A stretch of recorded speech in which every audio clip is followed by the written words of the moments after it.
The world is far different from what it once was, years ago. Technology has gone through many innovations and has taken great leaps and bounds forward. Such innovations as the hybrid car or clean energy have made the world a very different place. But one of the greatest innovations has to do with the modern military drone. Drone warfare is commonplace now in the Middle East, but it once wasn't this way. Drones nowadays allow for quick strikes, and are more effective than putting boots on the ground. They're primarily used for high-value targets in terror organizations, which we see far too much of nowadays. Drones originated back in World War II, when we would use modified B-24 bombers to go over bombing runs in Germany without the risk of our own soldiers' life. The first modern military drone, however, was the Gnat. It became very popular because it could stay in the air for extended periods of time and take aerial feeds to get tactical layouts of the land. Now, you might not hear the name Gnat thrown around much anymore because it's been renamed as the Predator drone.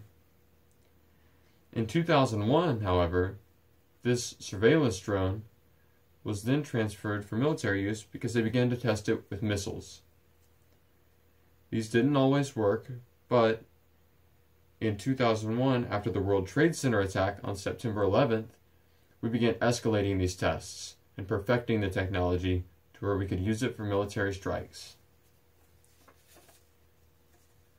Drones originally could only broadcast from the ground from where they were being used in the battlefield.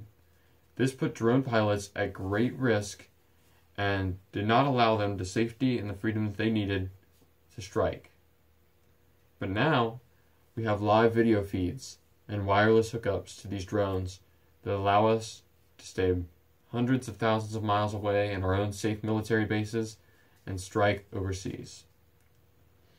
Now, there are many uses and features to these drones. These drones are unmanned, which means the pilots are safe in military bases, and they do not risk the life of our soldiers. These drones can be used for surveillance, as well as actual strikes and the taking of life. We do not know how many drones are actually in use nowadays, but there's an estimated 6,000 or more under the use of NATO. Now, there are also several different types of these drones. There's your regular tactical drone, your medium altitude long endurance drone, or MALE as it is called, or your high altitude long endurance drone, HALE. There are, however, some consequences to the uses of these drones. One such consequence is post-traumatic stress disorder, or PTSD.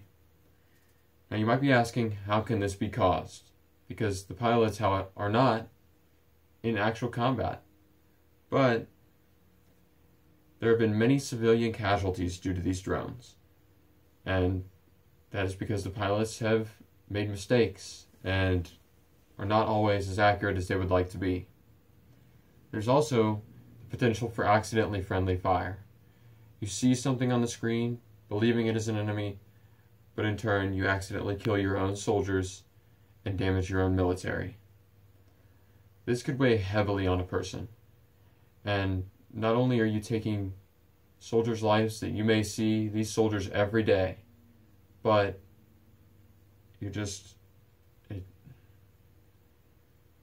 Now, drones are the next great thing. And as you can see in front of me in this image, I have pulled up a picture of a Reaper drone. You can see it's flying over the landscape.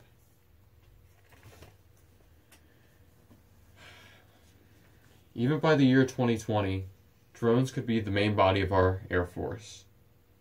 This would be a complete overhaul and would greatly reduce the number of pilots and other manned aircraft that we use. With the way the world is moving, technology is king, and drones are one of our most advanced and interesting technologies.